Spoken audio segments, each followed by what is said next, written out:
In the past, you have all put your own interests above others, and then lied to yourselves and deceived the world about your callousness, your larceny, your criminality. Now, you will look in the mirror, and you will face who you really are. The choices you have made may cost you your life. You cannot escape the truth. There is, however, one person who can help you. Ryan, if he pulls the lever before you're buried alive, you will live. Ryan, free yourself to free them.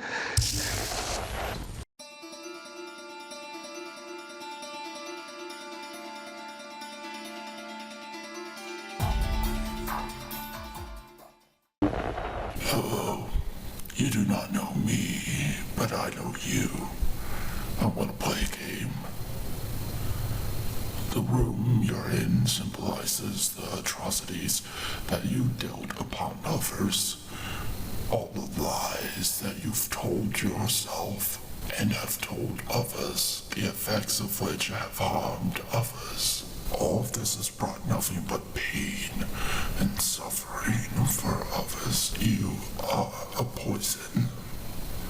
Just like the poisonous drugs you have injected into yourself. There's one way you can save yourself.